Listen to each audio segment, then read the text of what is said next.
Here is what I read this summer. Just these books and those others. Turning pages, keep turning those pages. Time flies when you've been reading. The timing of this video is a little strange. It's already October when I'm filming this, and it might not even be uploaded until November, but I stopped doing monthly wrap-ups over the summer because I honestly just didn't read that much, except for during the reading rush, but that was already recorded. So a small handful of books just kind of fell through the cracks. So I'm going to talk about them now and give them the respect and the attention that they deserve. So early in the summer I read the first book in the Bartimaeus trilogy, The Amulet of Samarkand by Jonathan Stroud or Samarkand. I don't know. This was actually a reread because when I was working on an outline for one of my novels, I created this magic system that I thought was pretty similar to the magicians summoning demons in this book. So I wanted to double check that I was actually coming up with original ideas and not just remembering this book from a million years ago. I actually did film my thoughts on this book right after I finished reading it. I just didn't have a video to put it in, so I will insert it here. And I finished this book. It was really good. I don't remember if I've actually ever finished this book because the ending seemed brand new to me, so maybe I'd only ever read partway through it, but I really liked it, and I'm curious to see, kind of running into my chair here, what happens with the rest of the series. And the ending was really crazy and it was just so entertaining.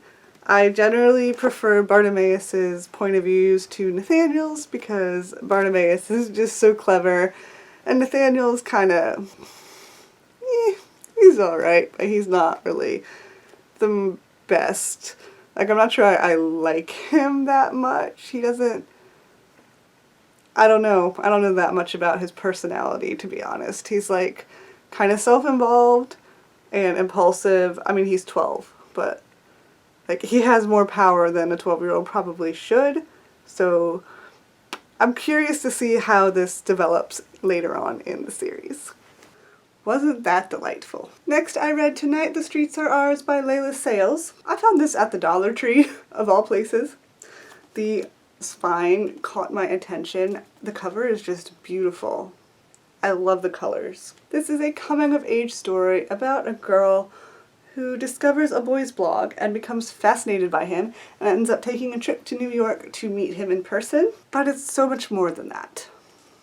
Be like, there's hair stuck to my lip gloss.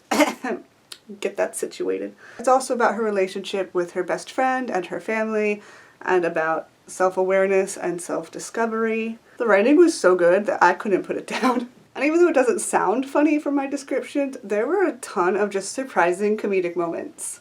It's more on the mature, introspective side at times, but I personally thought it was great.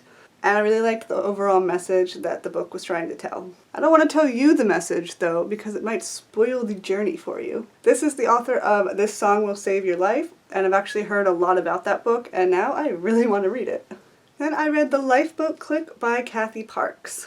This was a book that I hauled in my recent thrift store book haul, and it's about a girl that gets stranded at sea with a group of kids from the popular crowd who hate her. I did enjoy this book.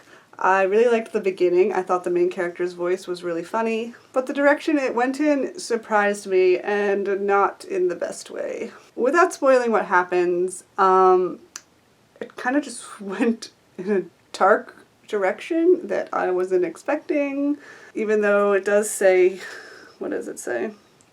A hilariously dark and twisted story, but that kind of makes me think it's like dark but still funny, but it just kind of got dark. Got real dark. You might be able to guess what happens just from that. But I didn't think what happened actually served the story that well. I honestly think a more positive direction would have made the message that the book was trying to get at a lot stronger. And I'll get more into that in the spoiler section coming up.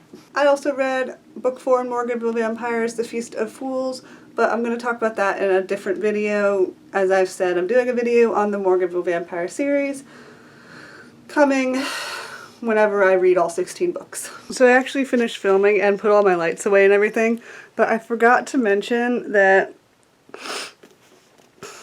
I also started The Last Song by Nicholas Sparks and decided to DNF it. Honestly, I just found it a little bit too slow.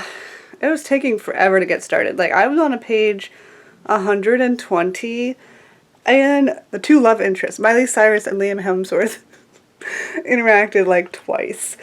And I don't have time for that. I'm bored, to be quite brutally honest. So I'm not a huge fan of the writing style. This is my first Nicholas Sparks book, and I'm just not... I don't get it. Nicholas Sparks fans, come at me. I don't know if any of you watch this channel focused on YA fantasy books, but you can tell me why I'm wrong. But I don't think it's for me. I might at some point give it another chance, but I actually have no intention at the moment to do that. So it's going to sit back on my shelf and be ignored. It's sad, but that's just the way it is sometimes. These things, they happen, and nothing can be done. What?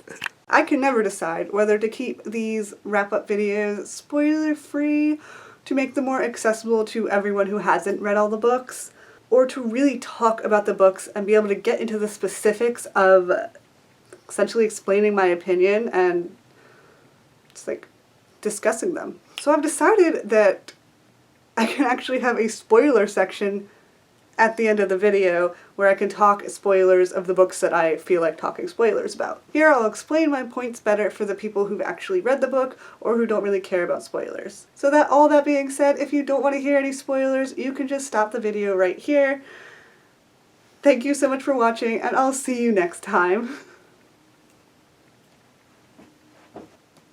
Still here? Welcome to the hashtag spoiler squad, where the cool kids hang out here at the end of the video. Spoilers for the lifeboat click will start at this time that I'll add on the screen for anybody who wants to skip to that. And spoilers for Tonight the Streets Are Ours will start right now. So in this book, when I'm talking about the message, I really like the message of how just because someone seems a certain way, like in their blog or online, it doesn't actually mean that's the whole truth, and in fact it can be mostly a lie. I know that's not a completely new concept, but like the way it was wrapped up in this book I thought was really interesting. So Peter created this entire persona of this tragic romantic hero whose brother disappeared for no reason unexpectedly, and whose girlfriend who he adored cruelly broke his heart. When in reality his brother was only gone for a couple days, and it was because he was mad at Peter for stealing said girlfriend from him. And the girlfriend broke up with him because, and don't quote me on this, I read this book months ago, but I think it was because she didn't like having to see his brother around, knowing how much he'd hurt him, and it was honestly just too painful for her to be in that situation. And it was easier for her to not be with either of them, which, you know, like, it's how she feels.